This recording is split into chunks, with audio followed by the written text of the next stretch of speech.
आज मुलायम सिंह जी यानी समाजवादी पार्टी के टॉप का लीडर और मुल्क का एक बहुत बड़ा सेकुलर लीडर आज हमारे दरमियान नहीं रहा। उनका देहांत हो गया, उनका इंतकाल हो गया। आप बताइए कि आपको क्या लग रहा है, उनकी मौत से कितना नुकसान हुआ देश को और पार्टी को? हमारे देश में संघर्षों के बल पे डॉक्टर राम मनोहर लोहिया, आचार्य नरेंद्र देव और जयप्रकाश नारायण के आदर्शों को लेकर के समाजवादी विचारों, समाजवादी आदर्शों को लेकर भारतीय राजनीति में एक साधारण परिवार में जन्मे किसान के बेटे माननीय नेताजी मुलायम सिंह यादव, जिन्होंने संघर्षों के बल पे, त्याग के बल पे और संविधान में व्यवस्था को बनाए रखने के लिए सारी जिंदगी संघर्ष किया। उन्होंने असाधारण व्यक्तित्व के धनी थे। पूरे देश को मुकम्मल राष्ट्र बनाने के लिए, समतामूलक समाज की स्थापना के लिए किसान, नौजवान, मजदूर, अक़लियत के हकों की रक्षा के लिए उन्होंने पूरी जिंदगी भर संघर्ष किया। सबसे कम उम्र में विधानसभा में प्रवेश करने वाले समाजवादी पार्टी के जो नेता हमारे हैं, आज हमारे बीच में नहीं रहे हैं। उनके इस आज के दिन निधन होने पे हमें बहुत ही अफसोस और दुख के साथ कहना पड़ रहा है कि हमारा सर से परिवार का, समाजवादी लोगों का और पूरे देश का बहुत बड़ा नुकसान हुआ है। उनके निधन से देश और समाज का जो क्षति, अपूर्णीय क्षति हुआ है, वो निकट भविष्य में कभी भी पूरा नहीं किया जा सकता है।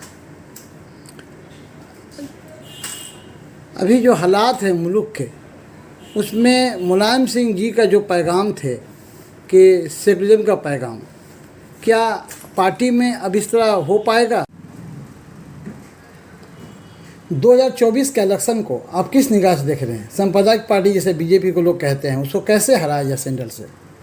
देखिए, अभी का तो समय ये बात बोलने का नहीं है, मगर आपने जब एक बात सवाल खड़ा कर दिया है तो मैं बोलना चाहूँगा, देश के हालात अच्छे नहीं हैं।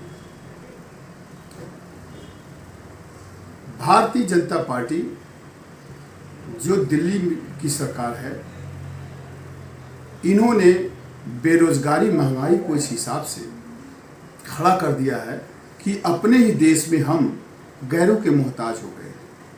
नौजवान, किसान, व्यवसायी, बेरोजगार इस तरीके से अपने ही देश में जूझ रहे हैं, लड़ रहे हैं सरवाइव करने के लिए, कि जिसका कि कोई